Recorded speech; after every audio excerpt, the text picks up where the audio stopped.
Bayangkan kamu dalam situasi seperti ini.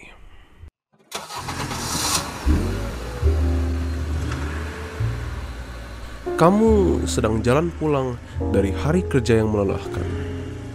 Kamu sedang mengemudi mobilmu melewati jalanan yang panjang dan kosong. Di kiri dan di kananmu dikelilingi oleh hutan yang sangat lebat. Tapi kamu nyaman dengerin lagu pada radio mobilmu sambil jalan, sebelum tiba-tiba kau baru saja hampir menabrak sebuah hewan. Merasa kesal, kau langsung klaksonin hewan itu, berteriak-teriak sambil mungkin mengatakan beberapa kata-kata yang kurang baik. Tapi ketika kamu putar balik untuk melihat hewan apa yang hampir kau tabrak, kau langsung merasa ada sesuatu yang salah. Sesuatu yang gak bisa dijelaskan. Kamu gak tahu apa, tapi dengan melihat hewan itu, untuk sementara aja, kau langsung mendapat perasaan bahwa ada sesuatu yang tidak beres dengan hewan ini. Sesuatu yang abnormal. Bentuk badannya seakan-akan digambar oleh orang yang belum pernah ngelihat sosok hewannya. Dan entah kenapa kau mulai merasa takut. Dan detik-detik yang berlalu terasa seakan-akan kau berdiam selama berjam-jam, menatap hewan ini, menatap makhluk ini, memperhatikan gerak-geriknya yang salah. Rasa takutmu semakin lama semakin tumbuh, sebelum akhirnya hewan itu kabur dan kamu segera pergi, menjauh dari apapun itu yang baru saja kau lihat. Hari ini saya ingin menjelajahi lebih dalam perasaan takut itu. Ketakutan akan hal yang tidak diketahui, yang berasal dari sesuatu yang familiar. Lebih tepatnya, hari ini saya ingin membicarakan sebuah sumber ketakutan yang belakangan ini sering dilaporkan oleh banyak orang, yaitu rusa. Tunggu, percaya sama saya, ini pasti relevan. Nah, kita sangat mengenal rusa. Rusa merupakan hewan herbivora yang termasuk dalam keluarga Cervidae. Habitatnya yang sangat luas, ada di mana-mana, menghuni banyak sekali ekosistem, dari hutan, padang rumput, tundra, pegunungan, lahan basah, bahkan sampai di savana. Dan perilaku sosial dan individualnya rusa sendiri sudah sangat dengan baik didokumentasi oleh manusia. Tapi meskipun pengetahuan kita yang sangat luas tentang hewan ini, nggak tahu kenapa ada perasaan aneh yang muncul, yang kadang-kadang dirasakan ketika melihat hewan-hewan tersebut, yang bisa menunjukkan atau mungkin mengsugestikan kalau hewan ini tidak seperti apa yang dilihat. Contohnya sebuah senario. Kamu sedang di hutan, berkemah dan dikelilingi oleh ketenangan alam yang sunyi dan sejuk. Kamu baru selesai memasak makan malam kamu dan lagi beres-beres karena harinya sudah mulai malam. Dan udaranya udah makin dingin dan kalian ingin tidur dengan nyenyak, jadi kalian buru-buru beres-beres. Tapi pas sebelum kamu mau masuk ke dalam tendamu, kau mendengar suara gerakan di belakangmu. Kau pikir mungkin cuma sebuah hewan biasa, tapi ketika kamu putar balik badanmu, ternyata hanya sebuah rusa. Tapi entah kenapa kau merasakan sesuatu yang salah dengan rusa ini. Sensasi aneh ini ketika orang melihat rusa itu ternyata jauh lebih umum dari yang kau kira. Perasaan di mana-mana seolah-olah selama sejenak rusa yang kita kenal menjadi sesuatu yang asing. Gerakannya yang biasanya anggun, perilaku mereka yang sudah didokumentasikan dengan baik, tiba-tiba secara seluruhnya memudar ketika kau melihat ini, makhluk ini. Dan pada saat-saat inilah ketakutan akan yang tidak diketahui akan muncul. yang membuat kita mempertanyakan tentang apa yang kita ketahui soal makhluk yang sepenuhnya harusnya kita kenal dari dalam dan dari luar. Hari ini kita akan membahas sesuatu yang sangat menarik. Aku aja nggak tahu memanggilnya apa. Apa kejadian, laporan, fenomena. Kita akan membahas fenomena yang sangat menarik. Fenomena-fenomena mengenai pengamatan orang yang melibatkan rusa. Dan ini bukan pengamatan biasa yang kalian pikir. Pengamatan rusa yang merupakan hewan anggun, hewan yang damai, yang kerjaan sehari-harinya cuman main, makan, tidur, guling-guling di padang rumput. Enggak, kita akan membahas kejadian-kejadian di mana orang melihat rusa berperilaku dengan cara yang saya juga nggak tahu jelasinnya gimana, yang sangat nggak normal, sama sekali tidak alami. Hampir seakan-akan mereka sedang menyimpan suatu rahasia. Hampir seperti mereka berbicara di antara mereka sendiri dengan suatu bahasa aneh yang tidak terucapkan. Jadi jika itu terdengar menarik, maka jangan kemana-mana, karena kita akan langsung mulai mengeksplorasi suatu fenomena yang aneh dan abnormal. Melihat laporan dan kesaksian orang mengenai suatu kejadian di mana mereka bertemu dengan rusa. Dan kalau menurut kalian ini kurang menarik, tunggu dulu. Aku akan tunjukin sendiri pada kalian betapa anehnya maksud saya ini. Saking anehnya, sampai orang-orang berpikir bahwa rusa-rusa yang berperilaku seperti ini itu berbeda dengan rusa yang biasa, hingga melahirkan nama baru untuk mereka. Ayo kita bersama-sama kita menjelajahi fenomena yang dikenal dengan nama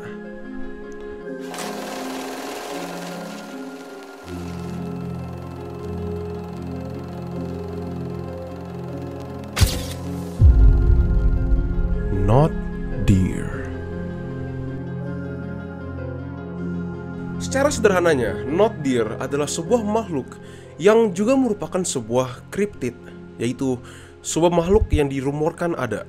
Pada awalnya, kasus dari not deer ini mulai muncul dari pegunungan Appalachia di Amerika Utara. Dan biasanya merupakan kisah beberapa orang pendaki atau traveler yang melihat rusa yang bertingkah sedikit lebih aneh dari biasanya. Tapi semakin lama semakin berkembang, perilaku yang dilihat dari rusa-rusa ini semakin nggak masuk akal. Dan saking jauhnya dari rusa biasa, hingga diberikan nama not deer atau bukan rusa. Orang-orang melaporkan bahwa rusa ini memiliki karakteristik yang hampir sama tapi berbeda dengan rusa biasa. Tapi seperti saat kalian melihat gambar yang dibuat oleh AI, mereka ketika melihat makhluk ini langsung bisa merasakan bahwa ada sesuatu yang salah. Mungkin itu mukanya yang agak aneh, tubuh dan proporsi mereka yang nggak sesuai. Bahkan banyak orang melaporkan bahwa mata pada rusa atau not deer ini menghadap ke depan seperti sebuah mangsa atau predator, bukan seperti rusa biasa yang menghadap ke samping matanya, yang merupakan ciri khas hewan mangsaan seperti rusa yang biasa. Rusa-rusa ini biasanya ditemukan menyendiri atau dalam kelompok kecil, di mana setiap rusa dalam kelompok itu juga memiliki perilaku yang aneh dan abnormal. Dan mereka biasanya terpisah dengan jauh dengan kelompok rusa yang biasanya, yang normal. Dan ada banyak laporan orang-orang yang melaporkan bahwa mereka melihat rusa atau kelompok rusa ini cuman berdiri, berdiam di suatu tempat hampir selama berjam-jam, bahkan tanpa berkedip, seakan-akan mereka cuman patung yang dipajang doang. Dan meskipun setelah saya mencari tahu, perilaku ini juga bisa dilihat di beberapa rusa yang normal, enggak pernah saya lihat dari kasus-kasus itu. Hampir enggak ada yang sejauh dan seaneh yang saya lihat dari laporan-laporan ini. Dan belakangan ini laporan-laporannya makin banyak. Bahkan sampai pengemudi dan juga penduduk biasa mulai melaporkan penampakan not deer atau bukan rusa. Seperti contoh di awal video ini, ketika orang cuma lagi mengemudi mobil di jalanan sebelum mereka hampir menabrak rusa. Dan kalau kalian pikir dari sudut pandang rusanya, pasti kalian merasa ketakutan dong. Kalian baru aja hampir ditabrak oleh sesuatu yang bergerak yang sangat cepat. Dan biasanya rusa-rusa yang selamat setelah hampir ditabrak, mereka langsung lari, langsung kabur, nggak melihat lagi ke belakang. Tapi di sekitar pegunungan Appalachia, terkadang orang melaporkan bahwa mereka melihat sebuah rusa setelah hampir ditabrak dengan truk mereka cuman berdiam dan menatap pada pengemudinya tanpa rasa takut sama sekali. Dan kalau aku sendiri pribadi, kalau aku lagi naik mobil dan hampir menabrak hewan, terus aku keluar buat ngelihat hewan itu, hanya untuk melihat hewan yang hampir aku bunuh menatap balik aku tanpa rasa takut sama sekali, aku sih bakal langsung menjauh dan kabur sejauh-jauh mungkin dari hewan itu. Dan bahkan ada laporan setelah orang-orang hampir membunuh seekor rusa, rusanya bukannya kabur tapi malah makin agresif dan menyerang mobil dari orang itu, yang merupakan perilaku yang gak masuk akal buat rusa, yaitu hewan mangsaan. Nah, sekarang setelah kita mengenal apa itu not deer atau bukan rusa, aku ingin mengajak kalian untuk mendengar laporan orang yang bertemu dengan not deer ini. Laporan ini berasal dari subreddit r/Appalachia dari user @_.sys. Ayo kita sama-sama dengerin dan melihat betapa anehnya perilaku rusa ini. Saya tinggal di Waynesboro, Virginia selama sekitar 5 tahun. Dan suatu malam, ketika saya sedang kesulitan tidur, saya memutuskan untuk naik motor saya dan pergi ke pemandangan pertama di Skyline, yang jaraknya cuma sekitar 1 mil dari rumah saya. Pada saat itu, waktunya udah pukul 11 malam. Dan ketika saya sampai di sana, langitnya sudah sangat gelap. Saya mematikan motor saya dan langsung saya merasa tidak nyaman. Nah, saya bukan orang yang biasanya merasa ketakutan dalam gelap. Jujur, dalam kebanyakan situasi, saya lebih pilih melakukan kegiatan dalam kegelapan. Pertama, kamu gak bisa dilihat orang sebelum kamu melihat mereka duluan. Dan kamu sama sekali gak terlihat kecuali ada orang yang mencarimu. Dan menurut saya, privasi dalam alam seperti ini itu menyenangkan. Tapi tidak di sana. Sama sekali tidak. Suasananya seperti sebuah kegelapan yang tebal, mendalam, lebih buruk dari segala sesuatu yang pernah saya alami dalam gua-gua. Dan jauh lebih buruk dari malam tanpa bulan di pegunungan Appalachia. Dan saya langsung merasa sangat tidak nyaman. Nggak ada apa-apa kok di sini, cuman hewan biasa aja. Saya katakan ke diri saya berulang-ulang kali, mencoba meyakinkan diri saya kalau sebenarnya nggak ada apa-apa dan semuanya akan baik-baik aja. Lagi pula dengan pistol Remington saya, apapun yang di luar sana, kalau coba macam-macam, saya udah siap. Saya pikir, mau ular, beruang, ataupun serigala, saya akan siap. Saya coba menenangkan diri saya.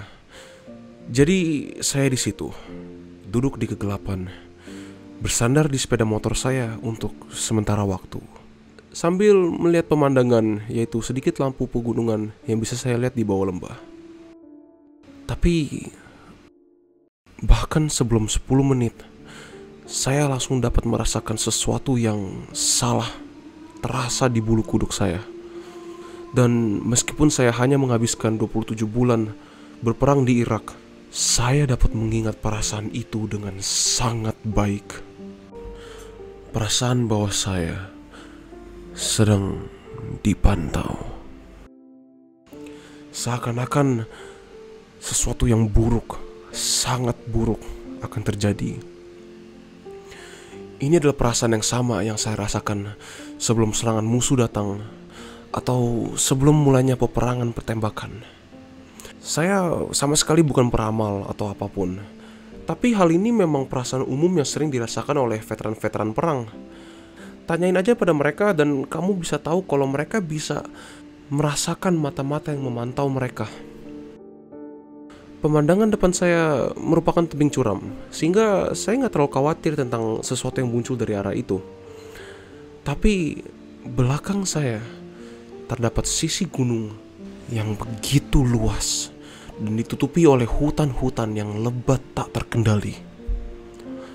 Saya mulai berpikir bahwa ada orang-orang yang sedang merayap di pendakian Appalachian, beruang mungkin atau sejenisnya. Saya bukanlah orang asing dalam penggunaan kekerasan untuk bela diri, tapi entah kenapa saya masih merasa gak enak. Di situ saya duduk di dinding batu setinggi pinggang saya yang menandai pinggiran pemandangan menghadap ke hutan yang di belakang saya. Dan sekali lagi, saya nggak bisa menekankan betapa gelapnya waktu itu. Mungkin kalian akan pikir dan bertanya, kenapa saya nggak menyalakan aja motor untuk menggunakan lampunya? Karena setidaknya akan ada lampu sedikit untuk menerangi sekitarku. Benar, tapi yang harus kalian tahu tentang sepeda motor adalah mereka sangat bising. Dan hal yang terakhir saya inginkan adalah untuk menarik perhatian apapun yang ada di luar sana. Selain itu, cahaya dari motor saya juga akan membuatku buta untuk apapun yang ada sedikit di luar pandangan. Dan suara bisingnya akan mengganggu pendengaran saya untuk mendengar apapun yang bergerak secara diam-diam. Jadi, no thanks. Saya jauh lebih milih menonton dan mendengar sebentar dalam kegelapan. Tapi saya cuma bertahan sekitar 10 menit lagi sebelum kecemasan saya semakin memburuk. Dan seiring jalannya malam, saya terus-menerus mendengar sesuatu yang sangat kecil. Tapi apapun itu, saya nggak bisa menjelaskan sumber suaranya. Dan karena perasaan ini nggak ngilang-ngilang, pada akhirnya saya memutuskan untuk pulang. Seperti yang saya katakan, saya udah siap membawa senjata. Jadi apapun yang coba bermain-main dengan saya udah siap kalau mereka coba-coba. Setelah naik motor saya langsung nyalain dan pergi ke arah gerbang. Nah sekarang, siapapun di antara kalian yang tinggal di pedesaan dan pernah naik sepeda akan tahu kalau hewan-hewan liar sangat aktif di jalanan yang jarang dilalui pada malam hari. Karena biasanya pada malam hari nggak ada aktivitas manusia sama sekali. Dan selama saya pergi ketika saya sedang menuju dan pulang dari arah itu, saya sama sekali nggak melihat siapapun. Batas kecepatan sekitar 30 mil per jam. Tapi saya hati-hati, berkendara dengan hanya kecepatan 15 mil per jam untuk waspada aja kalau misalnya ada hewan yang meloncat depan saya. Saya pikir, untuk apa cepat-cepat kalau akhirnya kecelakaan juga. Berbaring di sana sepanjang malam dengan tulang-tulang yang patah sampai ada orang yang menemukan saya di pagi hari. Lalu, setelah itu, saya melihatnya. Istilah not deer atau hampir rusa benar-benar pas. Tidak terlalu akurat.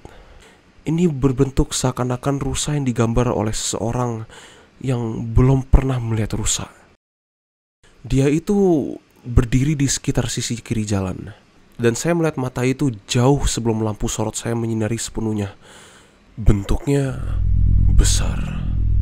Sangat besar. Tanpa terbandingi, rusa yang saya lihat di malam itu merupakan rusa paling besar dalam seluruh hidup saya tinggal di pegunungan Appalachia.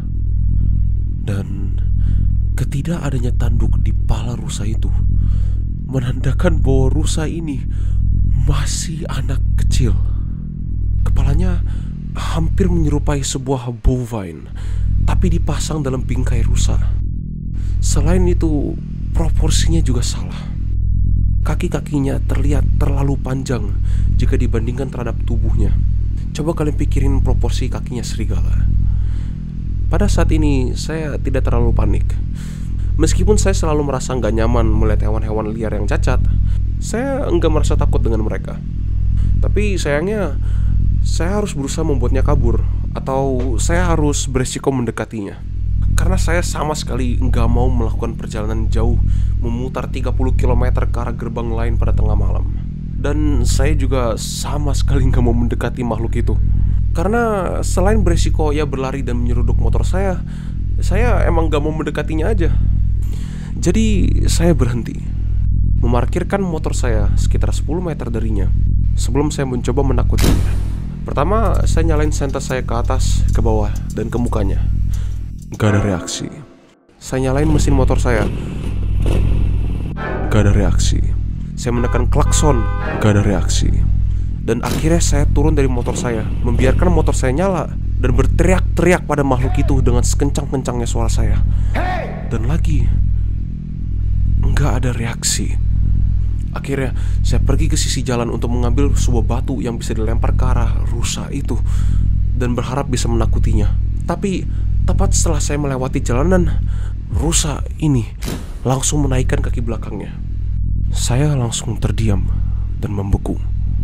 dan dengan perlahan meletakkan tangan saya di pistolku. Di pikiran saya nggak akan biarin sebuah rusa yang marah, bingung, dan cacat menyerudukku tengah malam. Dan perlahan-lahan rusa itu berjalan dengan dua langkah yang abnormal, dengan dua kaki ke arah jalanan, sebelum tiba-tiba diam lagi. Berdiam sambil menatap tepat pada mata saya, sebelum dia tiba-tiba menggelengkan kepalanya secara liar, seperti seakan-akan seekor anjing dengan mainannya, mengambil satu langkah lagi sebelum rusa ini melompat beberapa kali. Kemudian dia jatuh ke empat kakinya sebelum berlari dan menghilang ke sisi kanan jalanan yang gelap. Saya langsung dengan perlahan mundur ke motor saya. Saya naik ke atas dan menyalakan lampunya ke arah tepi jalan. Tapi yang saya lihat di sisi itu hanya ada sebuah jurang yang sangat curam, sekitar 75 sampai 80 derajat curamnya. Rusa itu baru saja menerjun ke kematiannya. Itu yang saya kira. Tapi meskipun itu kepala rusa itu masih nongol ke atas jurang, menatap tepat pada mata saya. Itu jurang setinggi 15 meter. Bagaimana mungkin itu rusa bisa berdiri di dasarnya dan palanya nongol ke atas? Melihat itu, saya langsung memutar gas dan keluar dari sana secepat mungkin. Setelah itu, saya nggak pernah kembali lagi ke Skyline Drive pada malam hari sendirian. Sekali aja udah cukup. Ada banyak sekali hal-hal yang tidak kita ketahui di luar sana, atau hal-hal yang hanya berkunjung untuk sementara waktu. Tapi apapun itu, makhluk itu bukan dari sini, dan dia bisa kembali ke tempat ini kapan aja. Nah, dengan cerita itu, saya pikir kita semua bisa ngambil satu hal. Jangan macam-macam dengan rusa. Tapi dengan serius, saya harap dengan satu laporan itu aja, kalian bisa menangkap betapa anehnya dan abnormalnya perilaku-perilaku rusa-rusa ini yang bisa dibilang not deer atau bukan rusa. Dan ada banyak banget laporan-laporan dari orang-orang yang tinggal di sekitar pegunungan Appalachia yang melaporkan pertemuan mereka dengan benda atau makhluk ini. Kalian bisa menemukannya tersebar di Reddit, Tumblr, Twitter, atau banyak forum-forum online lainnya. Bahkan sampai ada sebuah komunitas di mana orang-orang berkumpul membicarakan pertemuan mereka mengenai suatu hewan yang seharusnya udah kita kenal dengan sangat baik. Tapi sekarang saya yakin kalian pengen jawaban. Dan bukan kayak video-video lain yang saya nggak punya jawaban. Untungnya kali ini saya mungkin punya beberapa. Pertama-tama, tentu aja penjelasan paling umum untuk not deer atau bukan rusa adalah bahwa orang-orang cuman sekedar bereaksi lebih atau overreacting melihat rusa yang cacat atau baru saja selamat dari serangan predator di malam hari. Yang mungkin bisa masuk akal jika laporan orang-orang mengenai not deer hanya sekitar sekilas saja dan makhluknya benar-benar dikelilingi oleh kegelapan yang pekat. Tapi nyatanya, sebagian besar laporan mengenai not deer bukan seperti itu. Orang-orang yang melaporkan not deer biasanya melihat hewannya dengan sangat jelas dengan lampu sorotan atau senternya yang menyinari sosok hewan itu secara seluruhnya. Dan meskipun orang-orang sudah melihat hewan ini dengan jarak yang begitu dekat dan juga dengan senter dan lampu yang cukup, mereka tetap saja melaporkan bahwa hewan ini berbeda dengan rusa biasa. Selain itu, kita juga sudah banyak mendokumentasi perilaku rusa yang cacat. Dan perilaku mereka nggak pernah sampai seaneh dan seabnormal itu yang dilaporkan oleh orang-orang mengenai not deer. Tapi jujur bisa aja penjelasan ini menjelaskan beberapa dari fenomena yang dilaporkan. Kayak mungkin contohnya seseorang cuma melihat sebuah sosok rusa dalam sekejap di tengah-tengah kegelapan malam sebelum rusa itu kabur dan mereka langsung takut dan overreacting sampai mengira bahwa rusa yang biasa itu adalah sebuah monster yang aneh. Tapi menurut saya penjelasan ini nggak bisa menjelaskan semua laporan penampakan not deer, karena terlalu banyak penampakan not deer di mana jarak di antara orang dan rusanya tidak terlalu jauh dan rusanya berada di tempat yang diterangkan dengan cahaya yang cukup. Terus masih melihat perilaku mereka yang sangat aneh dan gak bisa dijelaskan atau keagresifan mereka yang tidak biasanya dilihat dalam perilaku rusa. Namun, saya rasa ini juga bisa dijelaskan oleh teori lain. Dan teori itu berpusat pada suatu hal, lebih tepatnya suatu penyakit yang dikenal dengan CWD, Chronic Wasting Disease, atau penyakit pembusukan kronis. Chronic Wasting Disease atau CWD merupakan penyakit yang secara umumnya hanya mempengaruhi hewan-hewan seperti deer, elk, moose, atau hewan-hewan yang serupa. Ini adalah penyakit yang sebenarnya enggak mempengaruhi tubuh hewannya secara langsung, melainkan mempengaruhi otaknya. Penyakit yang menyebabkan kerusakan pada otak hewan secara perlahan-lahan yang enggak bisa dipulihkan. Dimulai dengan infeksi sebelum penyakitnya menggerogoti otak hewan tersebut hingga menyebabkan gejala yang hampir serupa dengan demensia, yang bisa menyebabkan banyak perilaku seperti kebingungan, mengeluarkan air liur, agresi, dan penurunan berat badan. Dan penyakit itu sama sekali nggak punya obat yang diketahui. Karena nggak seperti penyakit yang biasa, penyakit ini bukan disebabkan oleh sebuah jamur, virus, bakteri, atau kuman-kuman lainnya. Melainkan penyakit ini disebabkan oleh sesuatu yang bersumber dari tubuh hewan itu sendiri, yaitu protein. Khususnya protein-protein yang melipat dengan salah, yang diberi nama prion. Prion atau protein yang salah terlipat ini nggak ada fungsinya, dan karena nggak dipakai-pakai, bisa lama-lama menggumpal dan mengeras pada otak dan tulang belakang hewan yang diinfeksinya, hingga menyebabkan suatu kerusakan dalam skala besar pada saraf hewan tersebut, sampai hewan itu dapat dideskripsikan sebagai sebuah zombie berjalan. Kalau kalian pernah melihat video rusa zombie atau zombie rusa di internet, biasanya itu merupakan rusa yang terkena CWD atau Chronic Wasting Disease, di mana saraf mereka sudah saking rusaknya, mereka sudah tidak bisa berfungsi lagi seperti makhluk hidup.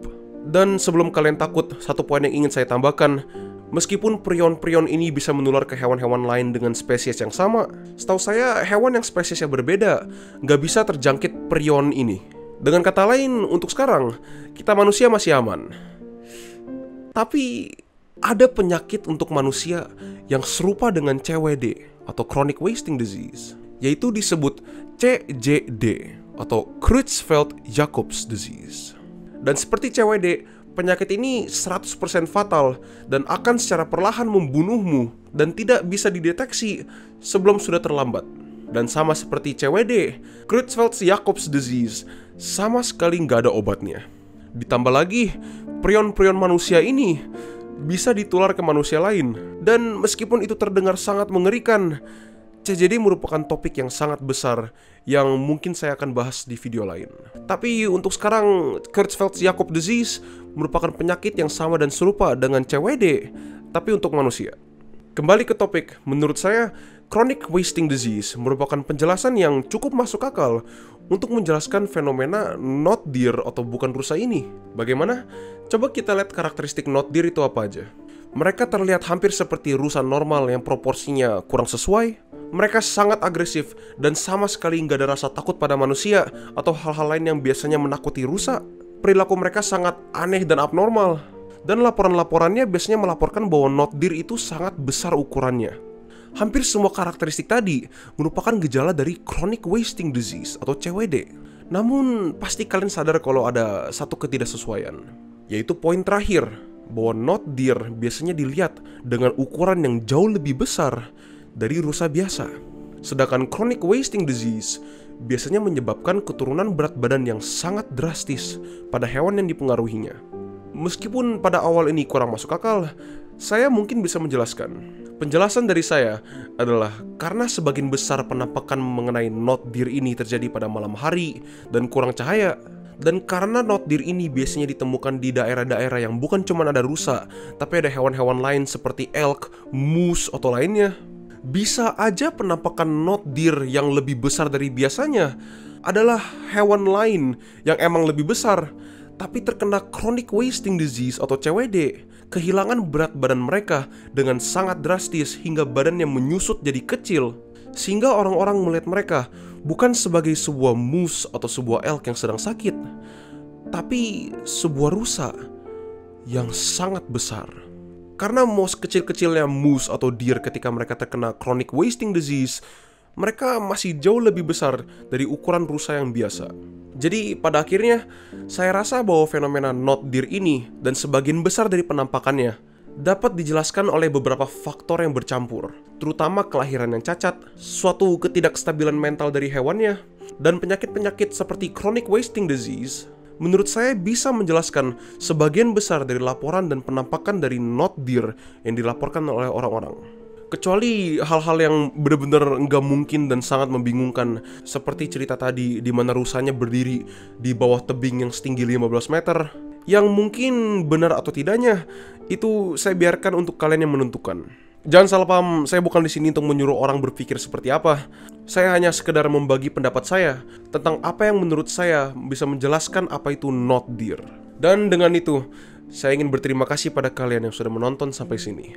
Di video ini saya ingin membicarakan sesuatu yang berbeda dan menjelajahi asal-usul serta penjelasan mengenai sebuah cryptid atau hewan atau makhluk yang mungkin ada mungkin tidak. Biasanya saya tidak terlalu tertarik pada cryptid seperti Bigfoot atau Yeti, tapi nggak tahu kenapa not deer ini sangat menarik perhatian saya karena dia mengambil sesuatu yang kita kenal dengan sangat baik, yaitu rusa, dan mengubahnya menjadi sesuatu yang aneh. Tapi jangan salah paham, konsep merusak apa yang familiar atau akrab ini ada banyak banget di dunia cryptid. Lihatlah contohnya Bigfoot, di mana orang mengambil konsep kera dan mengubahnya menjadi sesuatu yang misterius dan tidak diketahui. Atau Loch Ness Monster, atau The Rake, atau Mothman, ada banyak banget contohnya. Tapi nggak tahu kenapa, kerusakan mengenai konsep rusa ini, atau not deer, itu jauh lebih menarik perhatian saya dibandingkan yang lain. Mungkin karena film animasi Disney atau animasi-animasi lainnya yang dulu sering sekali kita nonton, rusa selalu ditampilkan sebagai hewan yang elegan, hewan yang murni, hewan yang polos, dan hewan yang baik hati. Bener-bener deh, coba kalian pikir, apa pernah ada rusa yang menjadi penjahat? Saya sih nggak kepikiran, tapi mungkin kalian bisa pikir beberapa animasi-animasi yang sangat-sangat obscure. Dan mungkin pengerusakan atau suatu pengkorupsian mengenai sesuatu yang sangat polos seperti rusa, itulah yang menarik perhatian saya dan banyak orang. Makanya belakangan ini ada banyak banget orang melaporkan bahwa mereka melihat sesuatu yang bisa disebut not deer. Tapi kemungkinan besar video serupa yang mengenai cryptid atau sebuah legenda hewan atau makhluk yang ada, itu jarang akan muncul di channel saya. Karena jujur saya masih kurang tahu saya suka atau enggak sama topik ini. Cuman kalau kalian ada sesuatu yang ingin saya bicarakan yang menyerupai not deer ini, tolong kasih tahu saya di kolom komentar. Dan kalau kalian punya saran lain mengenai video yang kalian ingin saya buat, juga sama taruh aja di kolom komentar. Tapi sekali lagi saya ingin berterima kasih bagi kalian semua yang sudah menonton sejauh ini. Saya harap videonya tidak terlalu membosankan. Kalau kalian ingin support konten saya dengan cara subscribe atau berinteraksi dengan videonya, itu terserah kalian. Tapi saya akan berterima kasih sekali pada kalian jika kalian melakukan itu. Tapi untuk sekarang, itu aja dulu dari saya. Sampai jumpa di video selanjutnya. Bye-bye.